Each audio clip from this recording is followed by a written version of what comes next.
And welcome on into the Third Round Reversal Fantasy Football Podcast. Brett Malamud here with you, along with Zach Malamud. Zach, how are you? I'm doing well, Brett.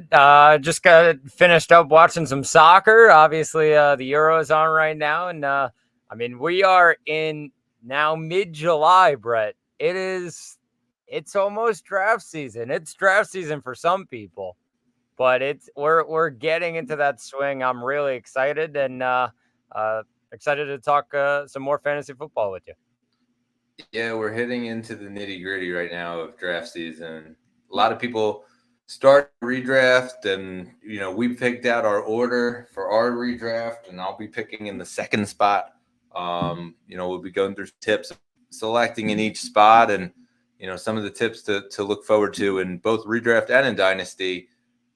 Make sure that you subscribe to us on YouTube wherever you get your podcast. Give us a thumbs up, and we'll be going over that over the next bunch of weeks here as we approach the NFL season.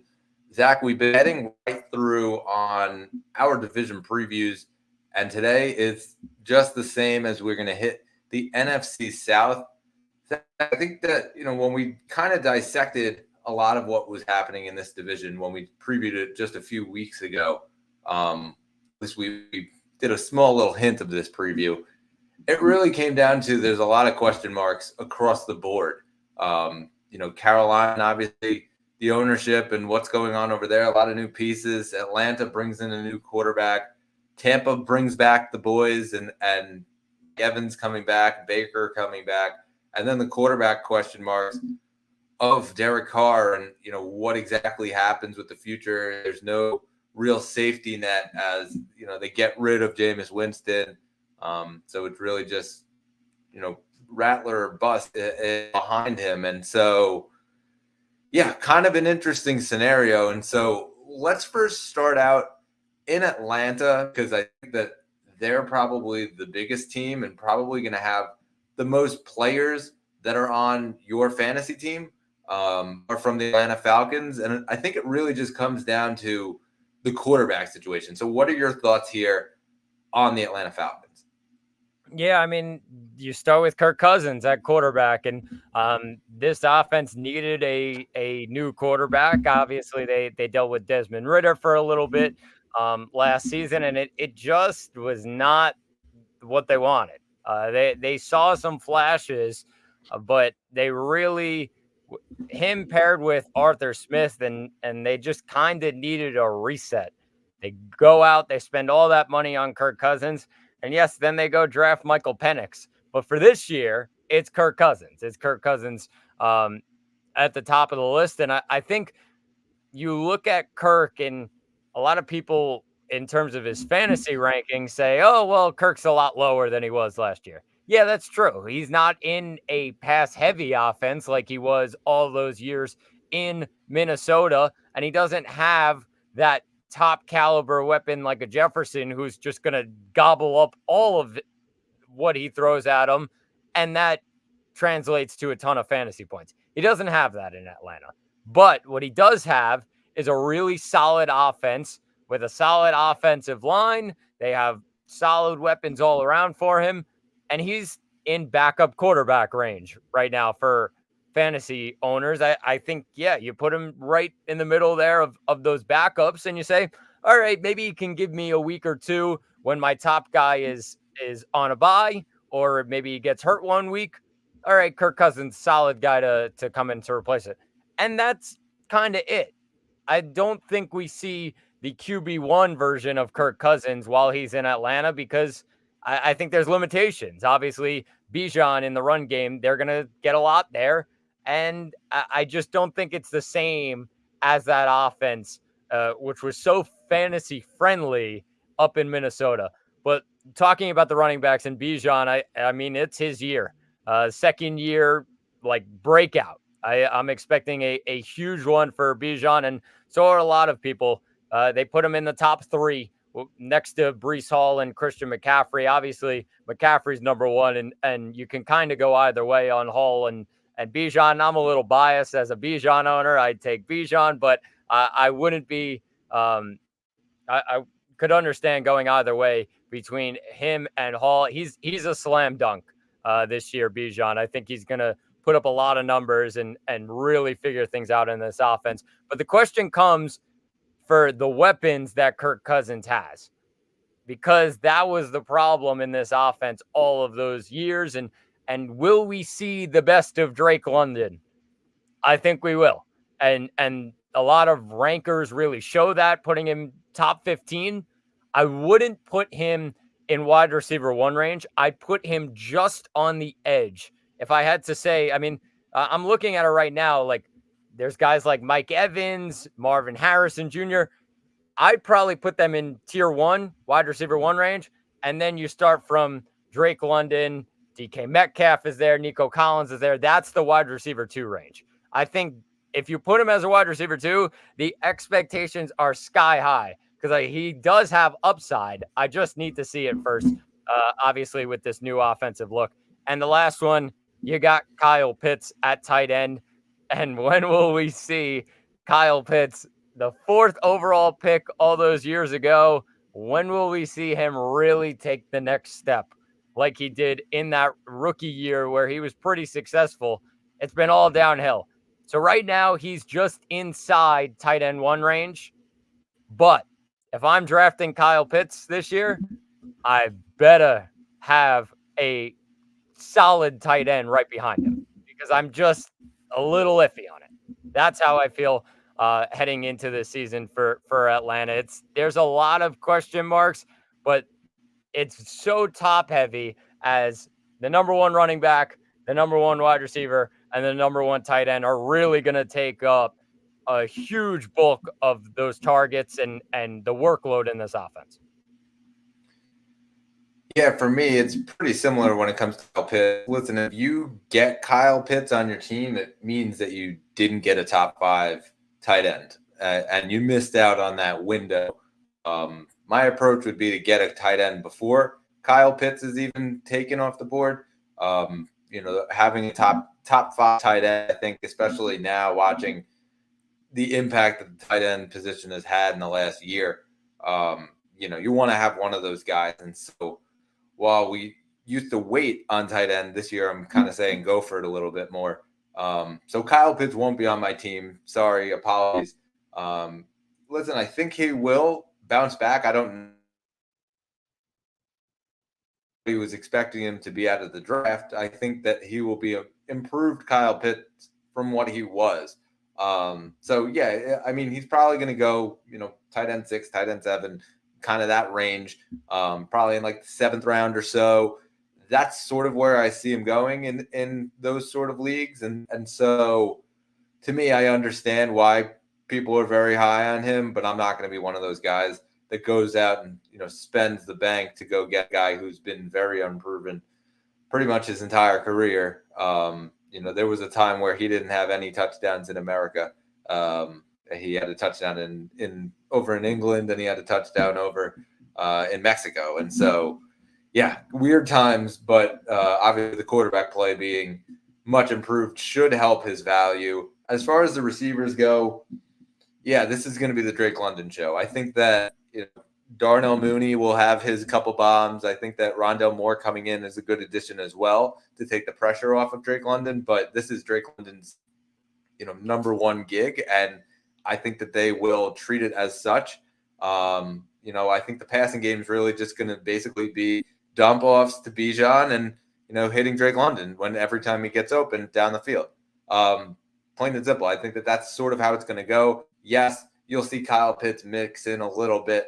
You'll see Darnell Mooney mix in a little bit, Rondale Moore, as I just mentioned, but it's going to be Drake London's show. So I'm very high on Drake London this year. I don't know that he's going to finish as this, top 5 receiver. He is in the next tier of guys. I think that he has the ability to be a wide receiver 1, and so probably more so on the back end of wide receiver 1 targets. If I'm grabbing him, probably want to have another receiver there. I don't know that I'm relying on him as my guy where a lot of people are right now. I'd be a little more comfortable if he was my 2nd receiver on the board. But obviously, if you do that, you're sort of paying the price to get him because he's going in round 2, round 3 in a lot of these leagues. And so, it is that sort of risk of, do you want to pay up to get the receivers, or do you want to get the running backs? Obviously, the running back position is in a weird spot right now. There's this very top heavy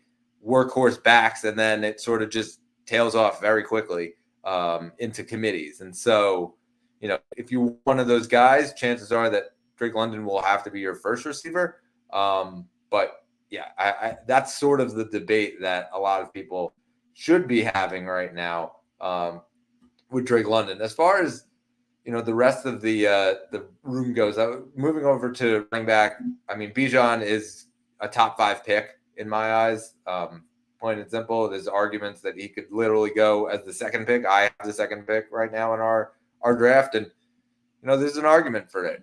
McCaffrey goes 1, and do you go out and get a receiver, Tyreek or CD, or do you go and you take a guy like Bijan or Breece Hall with that second pick? That's something that I've sort of been debating back and forth. I haven't really settled on either way yet. But yeah, I mean, Bijan is the offense. I think he's the focal point. London will be second, but Bijan's the focal point. They're going to keep running this guy until he can't run anymore. And that's the one thing that does scare me about Bijan, is they're really just going to, focus in on Bijan. Defenses are going to go after Bijan, I think, a little more this year after watching what happened last year with him. And we'll see if Kirk can make him pay, or if, it goes the other way and Bijan sort of tails off a touch. Now, I'm not saying he's going to go off, and off the radar, but at the same time, I think the defenses are going to be a little more prepared for Bijan this year than they were last year. That said, I think that, it's sort of an interesting game with Tyler Algier. A lot of people looking at Tyler Algier and taking him around round 10, round 11. I think that that's probably around the spot that he could go. I think that if you're a Bijan owner, you should definitely prioritize getting him this year, where you didn't really have to do that until the very end of the draft last year. So yeah, I'm sort of in a rush to go get him if that's the case, and I have Bijan on my team, just because there is always that risk of injury. A guy I do want to talk about who's just totally off of the radar is Jace McClellan. Really good college player, has that power back side to him, and they don't really have that in Atlanta. So curious to see if there's some golden carries that end up going to Jace McClellan. Something to be said about a potential late round flyer in any Dynasty rookie draft. And of course, we hit Kirk Cousins. And listen, I think Kirk Cousins is going to have a good year. I think that, like I said, they're going to focus in on Bijan a lot. And because of that, I think that it's going to be sort of a spot where Kirk falls in a lot of drafts, because I think that they're going to say, okay, well, I don't need Kirk Cousins because the Bijan's the offense. Well, I think Kirk is going to make them pay, as I just said, all the time with downfield shots. And I think that we've seen Kirk Cousins be able to do that in his entire career, pretty much. And he's always overlooked. He always ends up coming in as like one of those quarterback 10s, quarterback 9.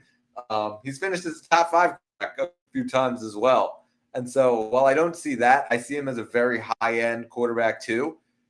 He's a very good super flex play. For me, he's a very good backup quarterback, very good streaming option as well in your draft. And so that's a guy that I'm probably looking at as my backup quarterback, especially if I'm trying to get some of those weapons towards the end of the draft and I kind of wait on the backup quarterback. I think Kirk could be there in those last couple rounds for you if you want a quarterback too there. Yeah, Brett, I mean, just lastly on it, I think a lot of people are kind of doubting him because he's not in that pass-heavy type of offense. It's just a new look. Plus, he's coming off the injury. All of the question marks, but Kirk has had these question marks year after year after year and has consistently been top 10. And yes, I know it's been up in Minnesota, but I mean, Atlanta's got a real good offense. And although Bijan's going to be the focal point and it could be the run game that they focus on, that's not going to just completely diminish everything that Kirk Cousins brings to the table. They brought him in for a reason, to really lead this offense, and he could do that in all kinds of ways in the passing game, and I think they're going to let him do that. So, yeah, he's just a really solid backup quarterback right now. I don't think, like I said, I don't think I get him into QB1 range like he has been in the past, or low end QB1 range where he was all those years in Minnesota. But if you can get Kirk Cousins as a solid backup to a Mahomes or a Lamar Jackson, then you're happy. Why wouldn't you be happy with that? That's a solid backup that you know you can rely on. So that I definitely think Kirk, it'll be a solid year for him. So I think it's kind of interesting from the dynasty perspective of Drake London's value, because he really has been unproven for the start of his career. Flashes, and we can see the talent, and now he gets the quarterback, and there's so much hype building about him. His dynasty value has skyrocketed. Are you concerned about that? And are you looking at potentially selling him right now while the value seems to be at an all-time high in his entire career, where it looks like you can probably get one of those middle first rounders in dynasty, or more than that? Well, it depends kind of what you're looking at in terms of your roster. Obviously, if you have a built roster with a bunch of weapons in front of him, then you say, all right, well, he's not my number 4. Like Brett, you might have to say that. Yeah. So it's like, all right, well, you debate that. Then you could say, all right, yeah, I should take advantage of his value right now because, I mean, it's skyrocketed high. But the one thing I'll say is, with his value being skyrocketed due to all this, the expectations, I mean, it kind of could lead to disappointment. It could lead to a little bit of drop because, I mean, if you're skyrocketing this guy and he's just, all right, it's a solid wide receiver 2 this season in fantasy football, then that's obviously going to change your expectations for the future. So, I mean, with his value so high right now, he's right on the edge. We discussed it. Some people have him as a low end wide receiver 1 right now. So, I mean, from that, you say, all right, well, maybe I can take advantage of his value. But even in this offense, he does have a lot of weapons around him. So it is maybe a little different from those other guys where you're saying, all right, they're really taking the lead in their offense. He's got Bijan taking the lead in his offense for the next some odd years. So that's kind of the couple ways to look at it. If you have a built roster and Drake London's one of your bottom guys, then you could take advantage of his value and get a first round pick and just keep adding on to in terms of dynasty. But if not, if he's one of your top guys, I'd keep him. I think it's going to be a great season for him. Yeah, I agree. I just think that it's kind of crazy just how much his value has changed. And yes, obviously I am an owner of him. He's one of my like 3rd or 4th options, and so at best. And so, yeah, it is a consideration for me to look out and say, okay, what's his value and can I take advantage of that? Do I need to take advantage of that, or do I just hold on to him? Well, I think that, I'm a contender in our league, and so it probably works best to just keep him and ride it out, as opposed to a rebuilder where you might look at him and say, okay, well, he's really young, and there's an owner in my league who is, looking potentially getting rid of him. Like, that's a guy I would want to use as one of my cornerstones on my team. Or I'm even a rebuilder, and there's a contender in our league who's looking at getting him, and I can sell him off for a bunch of pieces that could really help build my team. Both of those scenarios exist right now. I'm seeing a lot of Drake London trades that are out there that you're getting a first plus. And so I think that now is the time to explore that market. But, like me, I can understand people who are hesitant to give him up because he is that young. Yeah, 100%. All right, so let's jump over to Baker's Bucks here in Tampa Bay. Zach, they brought the band back together. I just think that, this is the team that every single year you and I look at and we go, oh, the Bucks. You can't draft any Bucks receivers. Are you looking at any Bucks receivers this year? So we used to do that, I feel like, because they used to bring, when Brady was there, of course, you would have, Oh, darn, they're bringing in Antonio Brown. Oh, he's going to take targets away. Oh, darn, they're bringing in Julio Jones. He's also going to take targets away. Oh, they're bringing in Gronk. He's going to take targets away. We have moved now, Brett, into a different phase of the Tampa Bay Buccaneers where it's the Baker Mayfield era. And you say, all right, well, he really finds his top guys a fair amount, some more than others. And okay, it's a little bit more stable for my liking that I can actually be like, all right, maybe I trust a guy. And I've seen from the last year of Baker that movement come in, and I feel more comfortable with this Bucs offense than I definitely have in the past when they brought in every single big name ever to come in and play next to Mike Evans and Chris Godwin. For this year, I'll start in the wide receiver room. I think Mike Evans is a wide receiver one, Brett. I think because they gave him this massive contract, they worked hard to bring him back. They said, Baker's our guy, and Mike Evans, you're going to be here. I think Mike Evans is in for a real good, solid wide receiver one season. I think he just kind of brought his game to the next level towards the end of last year, and I really was a big fan of him. Obviously, they made it to the playoffs. They won a playoff game against the Eagles as well. Like, Mike Evans is going to be a really big part of this Bucs offense this year. Not different than any other year since he's got to Tampa. I think he's a wide receiver one, though. I really like him. If you're one of those teams that you like drafting 2 running backs in the first couple of rounds, and then you say, all right, Mike Evans, 3rd round, he could be my wide receiver one. That's the perfect spot, I would say. It's just a solid guy who he's going to always put up production if he's healthy. I think they're going to do that this year. The one guy I'm worried about, and I had him on my team last year, and that's why I'm worried, is Chris Godwin. And a lot of people are saying, oh, well, he could have a real solid season this year. It's a bounce back year for Chris Godwin. Hold your horses.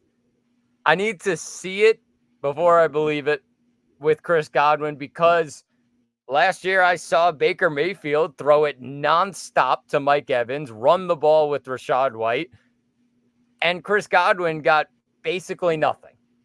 So I think that's something I really need to look at because it was just a really bad year.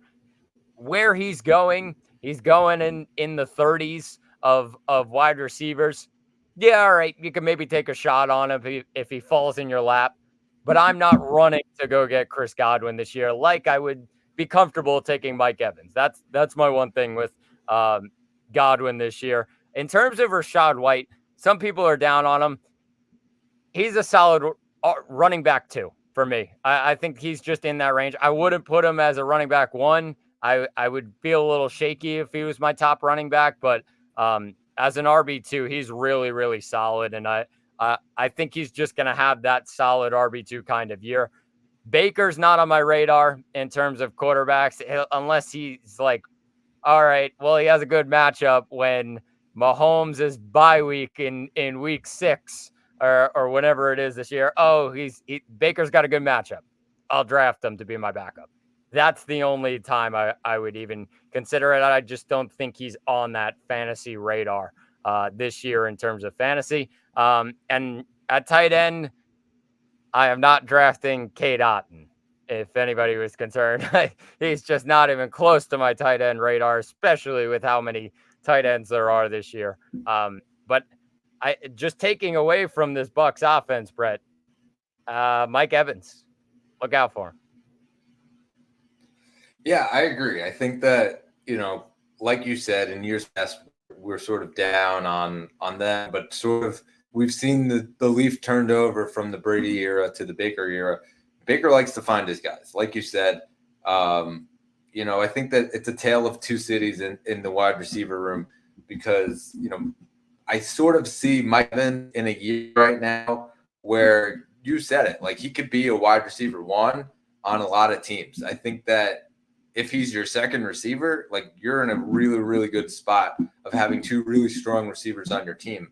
Because all guys ranked ahead of him combined with him, that's a really, really good, dominant team this year, I think. And so while I'm out to go get Mike Evans, I'm really not out to go get Chris Godwin, like you said, because I just think that the cliff sort of is calling for Chris Godwin. We're starting to see Trey Palmer come on a little bit more, and we saw that towards the back end of last season.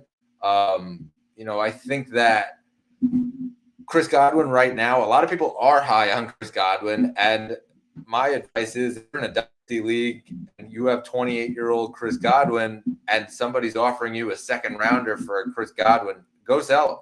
Drive him to the airport. I think that's kind of the price range right now of what we're seeing with Chris Godwin, a second-round rookie pick for him. Whereas Mike Evans, listen, I think you can get Mike Evans because he is 30 years old. For one of those back-end first-rounders, top-end second round in your rookie draft, that's a guy I'd go out and get, especially if you need a receiver, and one of those teams that has the pick is not looking to keep a 30-year-old receiver. I think that's sort of the dynasty aspect to it. And in addition, the redraft aspect, like I said, Mike Evans, really, really good option, especially if you can get two receivers. Like, that's an amazing second receiver for you to get on your team. Cade Otton, Zach, I think that it sort of is like a streaming option for me that I feel like we'll be talking about him, on Lock of the Week and one of those sort of things. That's sort of where he comes in. An interesting guy that I do see potentially having a role is Jalen McMillan. I think it's a really solid pick in rookie drafts late on. A lot of people were like, oh, well, Sterling Shepard is there. I don't see Sterling Shepard really having much of a role in this offense at all. I think that will go to Jalen McMillan, the rookie. And so it is a potential guy that you can go get in the third round, fourth round, really, really good sleeper pick with some high potential. And I think he does have the chance to, unseat Trey Palmer as the number 3 guy in that offense, and even challenge for the number 2 spot, depending on how well he goes and how much chemistry he builds with Baker. Yeah, like you said, Baker may go off the radar as well. Low end super flex guy, and if you're in one of those super flex leagues and you sort of miss the boat on second guy, Baker's a good fallback option.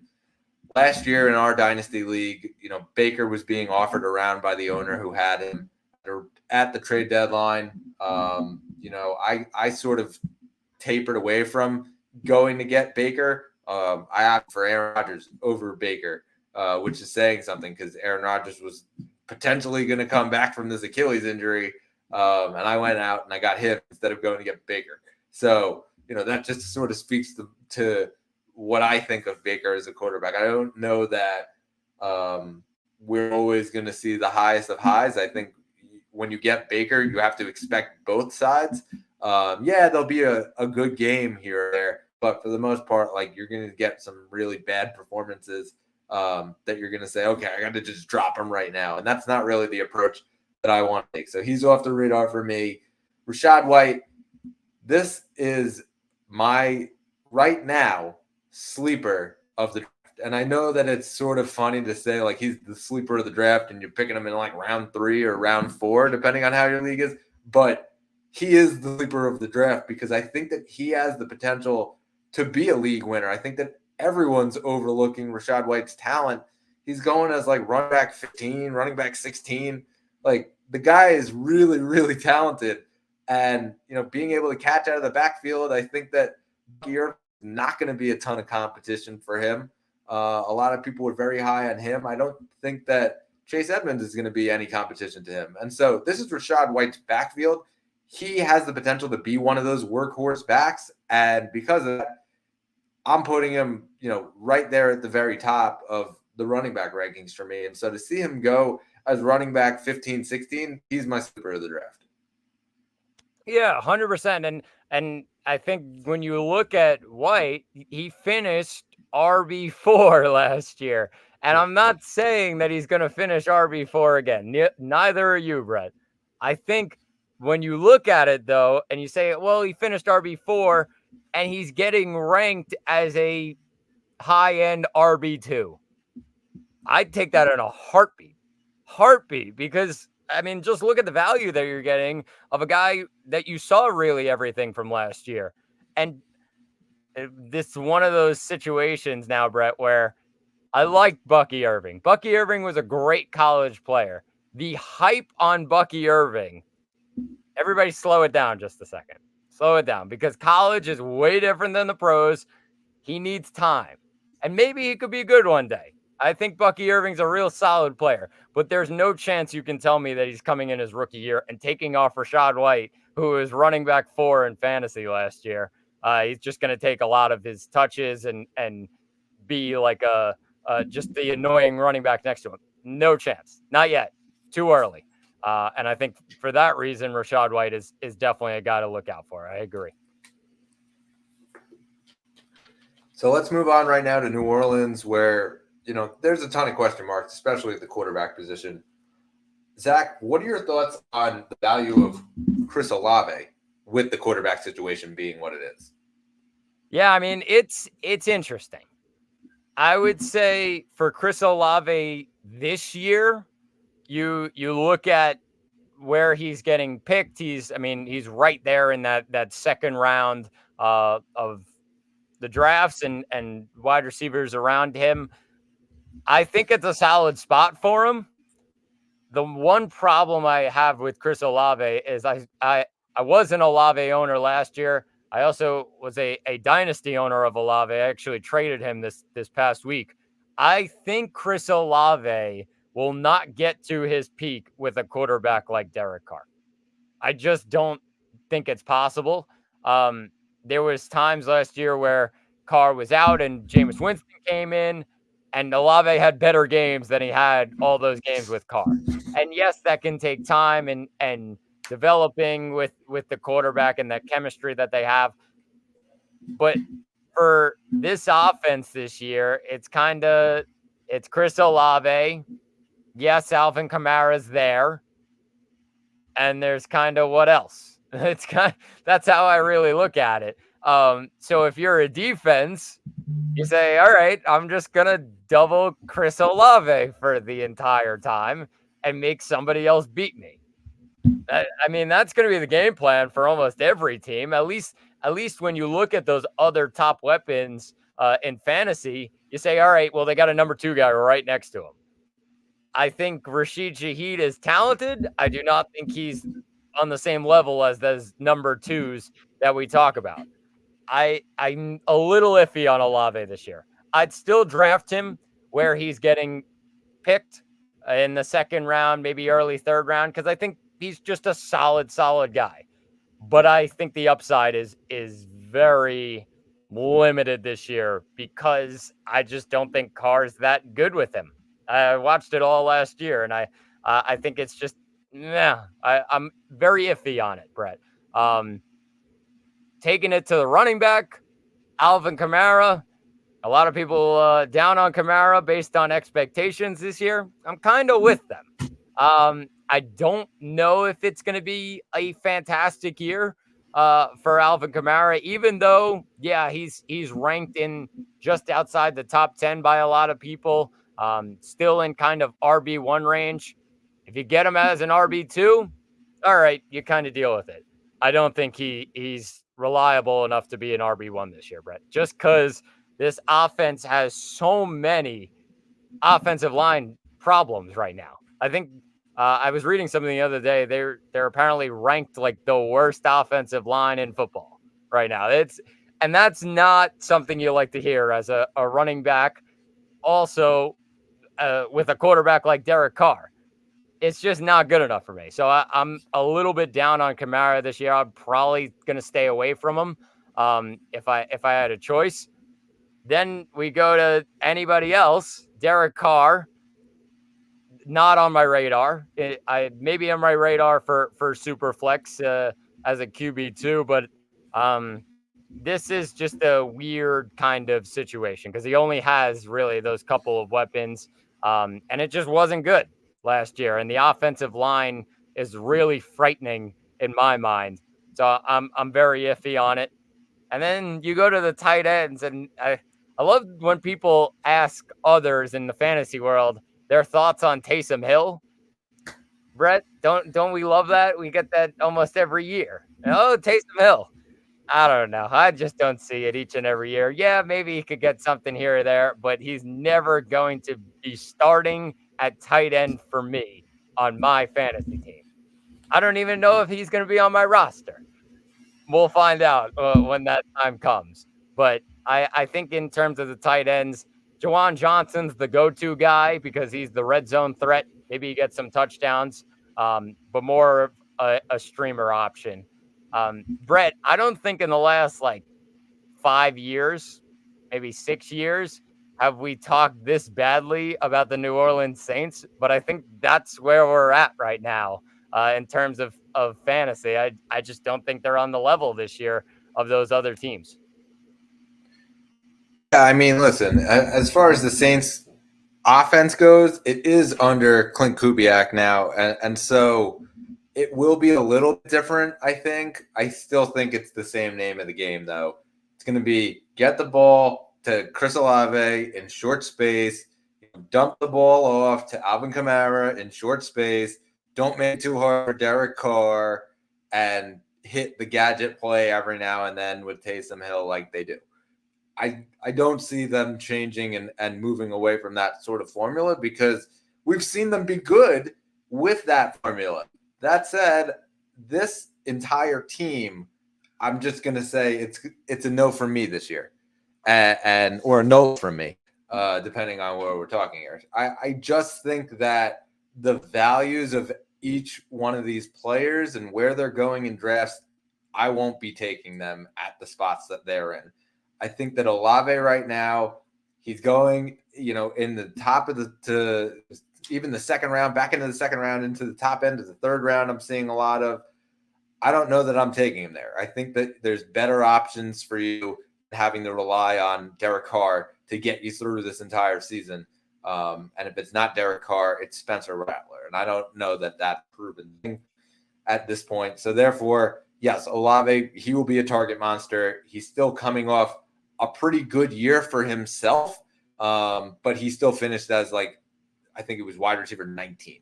And I'm not really relying on that to be my top receiver at that spot. I think there's better options that you can get. Like we talked about Drake London, I would be more prone to taking Drake London at that spot than I would Chris Olave if both were available.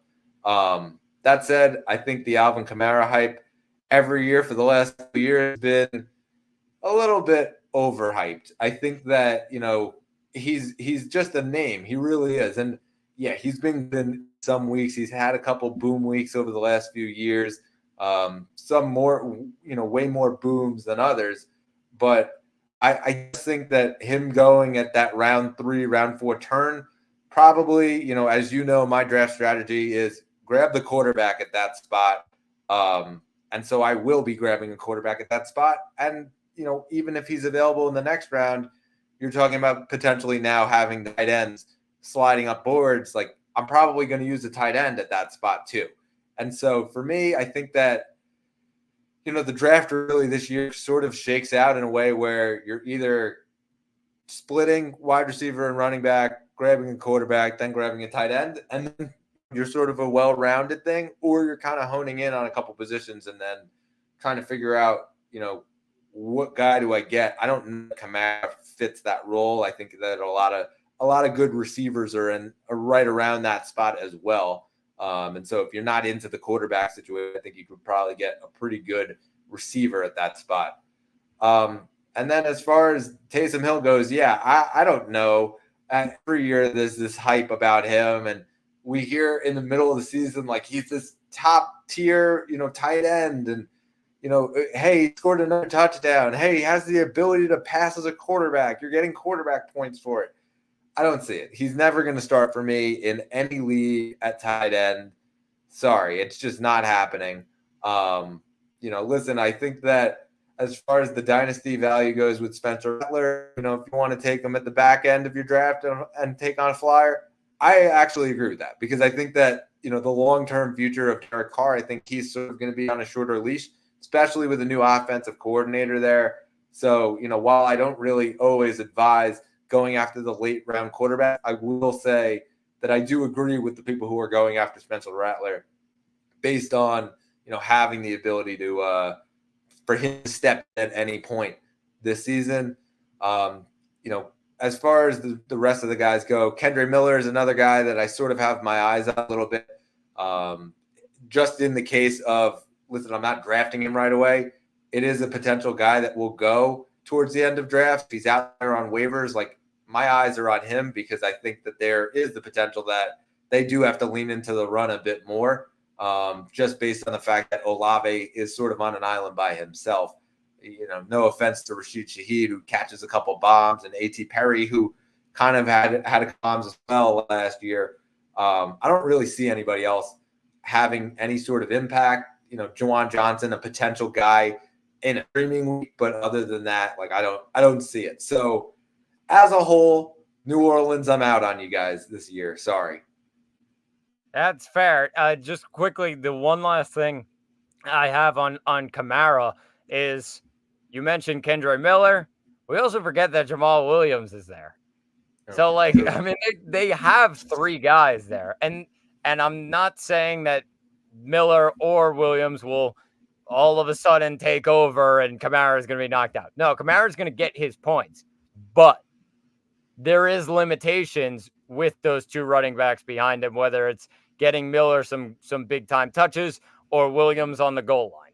And you don't really like that if you're trusting a guy as an RB1. That's my one worry when it comes to that. That's a big worry of mine when it comes to Kamara, just having those multiple guys right there behind him. Yeah, I'm staying away this year.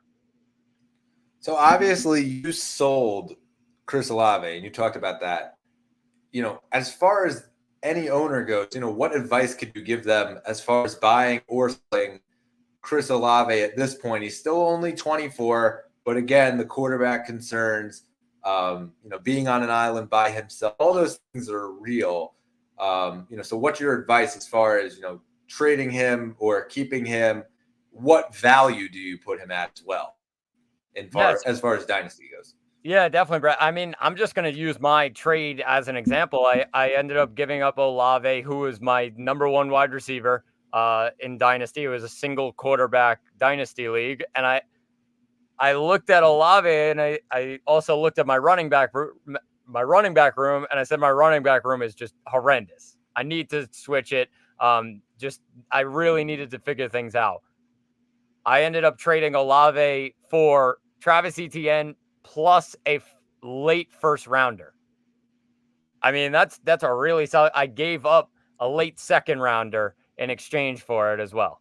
I flip-flopped second rounders.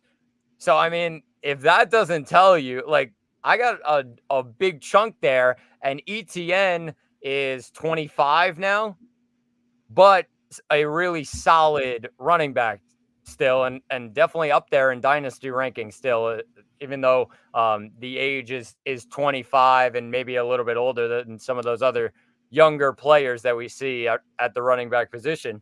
But, like, that's where the value is, because his value is so high, Olave right now, and people see the young age and, oh, he's a wide receiver one down in New Orleans. That doesn't necessarily mean he's going to be great. And I think that really stood out to me. And I ended up getting a package of a really solid Dynasty running back plus a first-round pick. That's kind of where the value is. I wouldn't say just trade Olave away right now, but if you can get a really solid package that kind of takes your team to the next level, like it did for me, then I would definitely consider it.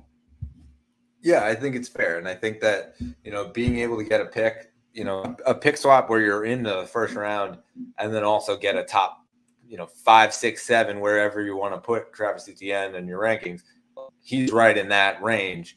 I think that's a solid return. And so I knew the trade. That's why I asked the question. I just think that, a lot of people are very high on Olave and they're not considering, the downsides and the potential of a downside this year and what his value would then be heading into next offseason. And so I think it's important to at least value check him in your league and see what's out there, see what you could get for him if you have him. Yeah, 100%. All right, so jumping to our final team here in the NFC South, it is the Carolina Panthers. Zach, David Tepper will not argue with you on any of your opinions here.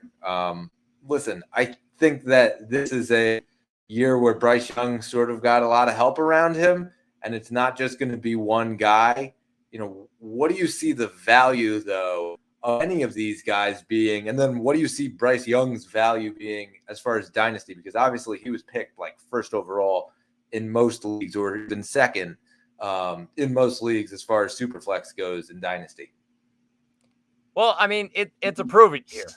Plain and simple for Bryce Young. It's a prove-it year. I wouldn't put him really on the fantasy radar in terms of redraft. Some people are like, oh, well, he's a sleeper this year. Okay, maybe, but he's on the bottom end of those sleepers, like really, really late. If you're feeling it, all right, yeah, maybe take a shot on him. But I wouldn't put him even in the top 25 right now of quarterbacks, because I think there's just so much to prove. With what they built around him, it's a very crowded backfield. Although Miles Sanders looks like he's on the end of his reign, and now they added Rashad Penny. I think a couple of those guys will be cut. They got Blackshear and Boone there as well. Somebody's going to get cut, whether that's one or two of them, and that'll kind of simplify it a little bit, this backfield. But I think Brooks, if healthy, is the number one, and Hubbard is the number two. If Brooks can't make the start of the season, then you put Hubbard as number one. In redraft, Brett, it's weird to me. This is kind of a backfield that I'm like, all right, maybe I'm going to stay away. Unless I get Jonathan Brooks in the 10th round, and he's like, all right, he's my RB4. I'll be like, all right, great. All right, I'll take a shot on him. But it's so crowded, and it's Brooks' rookie year. Now, in terms of Dynasty, Brooks is like, all right, he's the top running back. You should go get him. In redraft, I'm very iffy on it. So for that reason, I'm kind of just staying away until the later rounds in terms of this Carolina backfield. When it comes to the wide receiver room, this is when it gets a little crazy, Brett, because I can't even keep track of how many guys there are in this wide receiver room. They just go down the list of name after name. They drafted a bunch of rookies. Just put them all there. I would say for this year, if I was looking at a guy to keep my eye on as a sleeper who's going to go in a little bit of a later round, it's Deontay Johnson. Because, yeah, you could say, oh, well, he's not a sleeper. He's going in the mid-30s, 37, 36 of wide receivers as the top weapon in my mind in this room. So I think why not? Just take a shot on him if he's going that late. This guy's, in my mind, wide receiver one. He'll get the most targets in this offense, I would think. And his time in Pittsburgh, he was a reception machine. It was just about putting it into touchdowns, which he could do that this year. I wouldn't say it's on another level, but if he is your wide receiver 3 or wide receiver 4, I'm like, all right, why not? He's one of those. And I kind of saw that similarity with a guy like Adam Thielen last year, Brett, who we were just so high on. We were like, there's nobody else. This guy is so experienced, he's going to throw the ball to him. And sure enough, Adam Thielen, what a year for him. I think Deontay Johnson kind of takes over that role, and Adam Thielen, getting up there in age, kind of takes that back seat. Leggett is a rookie draft kind of pick, early second round, late first round, wherever you want to rank him in those wide receivers. And then you kind of get to that last stretch of Mingo and Marshall, and that's nothing in terms of redraft in my mind. And you kind of see where you go in Dynasty towards the end of benches and figuring things out there. It's just so crowded there. There's no tight end on my radar. because there's 3 of them that I would actually say, all right, yeah, I heard of them as a tight end. I just don't know. I think they're really going to rely on those running backs and receivers to get them over the line and help Bryce Young take that next step, because that's the biggest thing in this offense. It could be a rebuilding year again for Carolina, just getting Bryce Young where he needs to be. So I think that's the focus here. The 2 guys that stand out, of course, are Deontay Johnson and Jonathan Brooks in my mind, though, Brett. Yeah, I just think that, as far as it goes with the receivers, there's a lot of guys. It just is. I'll start at tight end, actually, where I think that Jatavian Sanders potentially has a good dynasty value, where I think he has no value in redraft. I think Jatavian Sanders has the ability to be a reliable target for a guy who needed to find reliable targets last year. He sort of got a little bit carried away, Bryce Young, and so Jatavian Sanders could be that little bit of a safety valve for him. Going in the 3rd round, Jatavian Sanders in a lot of these rookie drafts, and he's valued right there right now. I think that that's sort of a good slot for him. I think that that's a guy I'd consider there in the 3rd round. As far as the receiver room goes, I think that the biggest hit as far as dynasty went to Jonathan Mingo, a guy who was valued super high coming out of the draft, and really just got absolutely cratered when they go and they get Leggett and they go and they pin Deontay Johnson. Jonathan Mingo really didn't do so much his first year. Terrence Marshall completely off the radar as well now. For me, it really just comes down to, 2 guys, and it's not Leggett. I think that, Leggett will get his at some point, but I don't know that that's going to come in the way of Adam Thielen. I think that Bryce Young was very comfortable with Adam Thielen last year. And, because of that, I think that Thielen's being overlooked this year again. And, I just think, to be able to go out and get Adam Thielen in round 12 or whatever, with the potential that he ends up as a top 5 round pick, at the end of the day, when everybody re-ranks their drafts, to take that shot in round 12, I'm taking that shot. I think that that's a really solid option. A guy who scored a ton of touchdowns and was pretty much always open in the end zone for Bryce Young. And so while a lot of the attention is going to go to Deontay Johnson, shiny new toy, all of that, I still think that Adam Thielen has something to say about that. I do see Leggett going in the rookie drafts, and rightly so. He was a 1st-round pick. It does make sense. They traded up to get him, so yes, they do value him. I just think that his time's not yet. It's soon, but it's not yet. I think that Thielen still will have a role to play here. As far as Deontay goes, yeah, you're right. You're also getting a discount on him. He's going in round 8 in a lot of these leagues. I think that that's probably a great value for a guy that could be a number 1 receiver in the league, and a lot of people overlooking Bryce Young and his talent. He was a talented guy. He was the top pick of the draft. I just think a lot of people are forgetting what's going on, and they're kind of just taking the small sample size of him getting rocked last year because he had nobody around him, and saying, okay, well, that's going to be his whole career. He's just going to be the guy who gets rocked and can't get rid of the ball. They got him a lot of protection, and so we'll see what happens there. As far as the running back room goes, yeah, you're right. It is very crowded. Jonathan Brooks, I think right now is being a little bit overrated because of that. Something's got to give. There will be a cut, but there's not going to be 3 cuts. And so there's still a crowded backfield no matter what. Jonathan Brooks right now is being ranked as a top 20 running back. I don't see it. I see it a bit lower than that, towards the back end of these running backs. And I'm seeing him getting picked in round 5, round 6. I don't know that I'd take him at that spot. He's being compared to David Montgomery. I'd much rather have David Montgomery at that spot. A guy who scored a ton of touchdowns. And like I said, if you're really into the tight end wave and you're trying to get one of those top tight ends, I'd rather have one of them over Jonathan Brooks at this point, just because I don't think you're going to get that workhorse ability out of him, because Chuba Hubbard's still there, and everybody keeps pointing at Miles Sanders and Rashad Penny, but Chuba is there, and I think that he's been just very reliable in his career. He's going to be the number 2 guy there for me, and he is a potential guy to go get towards the end of your draft, maybe the last round, second to last round, and you're starting to look at the guys that like, okay, I'm just going to take a random shot on one of these guys and hope it hits. And that's sort of what the name of the game is at the last couple of rounds of your draft. Like Chuba is one of those guys that I might actually take because there's always the chance that he ends up being the RB1 because Jonathan Brooks just sort of isn't ready for the NFL speed. We've seen that in the recent years with some of these backs.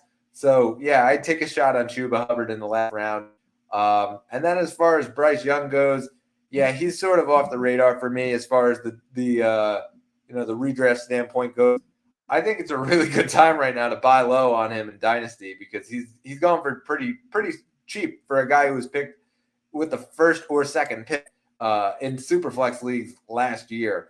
And so, yeah, for me, I think that Bryce Young, there's just a lot of negative energy about Bryce Young right now, and to be able to get him for peanuts, basically. I mean, you're paying a back end first round, even early second round guy in Superflex. I think that's a pretty good price for a guy who went in the top 2 last year. So for me, I'm going out and getting him, especially if I'm a rebuilder and I'm sort of heading into this deep rebuild. I will see a step forward from him this year. So at least if he's going to be on your team long term, you can flip him for more than you just paid. Yeah, Brett, and obviously we talk about all those guys that go early and then people are down on them after a rookie year. Like, yeah, he was on the worst team in football, arguably. Absolutely got destroyed. Actually, he was on the worst team in football because obviously Chicago ends up getting the number 1 pick. I'm like, the one thing I'll say on this to finish it off is this running back room and just the uncertainty coming off of an ACL. And it's like we look at these guys, and yes, it's become a little bit better in recent history. We've had guys come back way quicker from Achilles tears and ACL tears, but it doesn't mean that these guys are going to absolutely bust through everything and be so great. So I understand why people would be high on a guy like Jonathan Brooks. But for the redraft standpoint, in terms of Dynasty, you're going to draft him because he's the value's there. He's a really solid running back, and he's in the future going to be number 1 in Carolina just based on what's around him there. But for this year, I cannot say, oh, all of a sudden he's coming in his rookie year and he's a top 20 running back. Like, it's just so difficult, Brett, to actually think about that and say, oh, well, I really trust him to do that. We just don't know. And if that's the case, I look at any of the guys around him and I say, all right, well, I've seen them before. I'm kind of certain what they're going to give me. And I pick it as I see it. But I mean, Jonathan Brooks being in the top 20 is crazy in my mind for a rookie who's coming off that injury. We haven't seen him in the NFL, and he could be an NFL prospect and all the reports coming out that he's really like, yes, he's a great player, but you cannot take him in the top 20 of running backs and say, oh, well, he's going to be really rock solid. I have no clue. Yeah, and I think that's really fair as far as like when we have a dynasty conversation and we talk about guys like him, guy like Trey Benson, who's also being valued very high.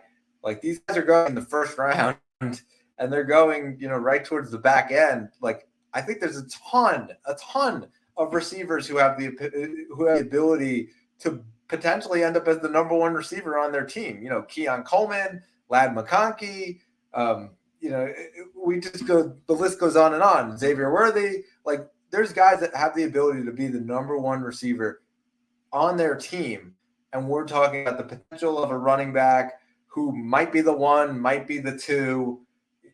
And we're very unsure on both situations. And with Benson's case, and we'll talk about him when we hit their division, like they still have a number 1 running back there who seems to be pretty good. He's getting a pretty good workload. So it's just very confusing to me to watch a lot of people overhype these two running backs in Dynasty, where we've seen over the years like wide receiver and quarterbacks are going to drive your team as far as the long term, and so I'm just a little puzzled by the Dynasty community valuing them so high. Yeah, makes sense. I mean, there's arguments for both sides. Obviously, we'll get to Benson when we get to the NFC West. But I mean, for right now with Brooks, it's just we don't know. It's just such a big question mark. And for that reason, that makes me iffy. I want something that I'm sure of, especially in Dynasty, where I mean it goes on for years and years. I need to be sure about it before I'm going after it. And to sandwich Jonathan Brooks right now in redraft between Aaron Jones and Ramondre Stevenson, who year after year, both of them have been solid running backs when healthy. That's just shaky in my mind. That's a very questionable pick there. All right, so let's preview now just quickly our NFC South episode, which will be our next division as we hit through each and every division. For me, the biggest question mark in this division is Anthony Richardson going to end up as a top 5 quarterback?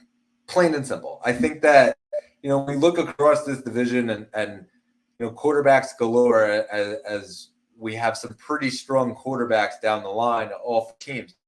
But with Richardson, he's coming off an injury. The talent is there. We saw that he has the ability to be a top 5 quarterback if he can stay healthy. But the way that he utilizes his running ability, he sort of lowers his shoulder. And we saw that a lot last year. I'm curious to see if that sort of changes, if he's a little more, hesitant to go hard into a run, into a defensive tackle. If he's a little more conservative as far as the rushing side to him. If he gets out of bounds a little bit more, doesn't fight for the extra yards, all big question marks for me. They surrounded him with a bunch of talent. They go out, they pick Adonai Mitchell, they back Michael Pittman. Obviously, they still have Josh Downs there. Jonathan Taylor, they re-signed him to a big deal. Big question marks at 10 for him. But do you see him potentially being this top 5 quarterback? And do you understand why people are taking him as a top 5 quarterback in redraft? Yeah, I mean it's you kind of saw it when he went so high in dynasty drafts last year because of the rushing ability. And if he's healthy, then he's going to be running the ball. The one thing I'll say just to touch on this for Indianapolis is this is one of my favorite rooms of talent around a quarterback. I think they have done a phenomenal job of building talent around him. Obviously, you got Jonathan Taylor and the contract situation and bringing him back. That's his backfield. I don't even look at anybody behind him. The wide receiver room, you got to down the list. Obviously, at the top, you have a top 10, maybe, fantasy wide receiver in Michael Pittman, if he breaks into the top 10. If not, he's just below it. And then you have Josh Downs, A.D. Mitchell, who's a big red zone threat. And you also have Alec Pierce, who's going to be fighting for a spot in this offense. And then finally, I think they have more tight ends than I've ever seen before, Brett. They got like 5 of them right now, but They all do the same thing. They are all either a red zone threat or a dump off guy for Anthony Richardson to just let it go and see if they could get yardage out of a play. I mean, that's perfect for a young quarterback. Every single part of this offense is built around him, and I think they've done a great job around that. I do think it's a great year for Richardson. The one thing I'm going to go to quickly is the Houston Texans, because I like the hype. I do. I think there's a little bit of too much of it, Brett. I think I need to slow everybody down just a tiny bit because of, well, Stroud had a fantastic season. We love CJ Stroud. Go draft him. But they got a lot of guys, and it's a little crowded, and that may be a little shaky for me. So I'll get into that next week or next time, and It's a interesting one, this division down south. The last thing I'll say here, as far as the Indianapolis Colts go, I also think that it's really important that Joe Flacco is in there, which I did not say. I think that having a guy like that for Anthony Richardson might allow him to take a step forward. On Houston, yeah, I agree. I think that the hype is building a little bit too big, and we're talking about a team that just a year ago we were like, oh, they're still the worst team in football. And, obviously Carolina had something to say about that, and they said, hold my beer. But I think that for Houston, the sky's the limit for them. But at the same time, let's not anoint them Super Bowl champions. They've got a ways to go. I just think I agree as far as the hype. It's a little too out of control for me. All right, last thing before we get out of here, Zach. Right now we are on July 10th. The next episode that we tape is going to come out after the college football video game comes out. Just want to know what you think the impact of everybody from the Dynasty community being able to play as these guys, become familiar with some of these players. What impact do you think that will have on the future of Dynasty fantasy football? I think it's huge, Brett. I mean, just the name. I mean, we talk about all college players, their name and their likeness and everything, and they're getting those NIL deals. It's huge. I think now you look at it as a Dynasty fantasy football owner, you say, "No, I've heard of that guy," and most people will say, "Oh, I've heard of that guy." We kind of do it a fair amount already, just as football fans. We sometimes watch college ball. Now it takes it to another level because, it's right in front of you, and you're going to see everything, and you're going to see who's top of the list. And it's very, very helpful for those who maybe don't see too much of it during the college football season. They see more of a video game type of thing. And I think it's huge for those kind of people. It's a very big transition, Brett. And I am beyond excited for it. Yeah, I think that, a lot of those, when you hit the rookie draft and you hit round 3, a lot of the guys that get 10, many of the people in your league don't know who they are because they're either sleeper targets or something like that. I feel like, number one, those guys will be more well-known now just by the overall Dynasty community. As far as the late round sleepers, and the majority of your league will now become familiar with those guys. I also think it's going to get a little more competitive now in some of those later rounds where, they know a guy through knowing him in the video game. And I think that that's sort of a fun thing that we're going to see over the next couple of years as, EA Sports progresses through, getting as many guys as they can. I think I saw 85 players are on the roster. That's a huge amount of work that goes into it, a huge amount of likeness. Player ratings and things like that are going to stay updated throughout the year. I think that, obviously playing the game is going to be huge as far as the ultimate fun, and I've been waiting so long for this sort of a game. But I think that Dynasty fantasy football really didn't hit the mainstream until the last couple of years. And so we really didn't have that side to it. I do think that those sleepers, quote unquote, aren't going to be as many sleepers as much as a well-known player. Yeah, 100% agree with you. All right, so we're really looking forward to that. We're really looking forward to breaking down our next division. Please subscribe to us on YouTube, wherever you get your podcast. Give us the thumbs up. And in the word of Rogers, the night is darkest before the dawn. We shall rise it again.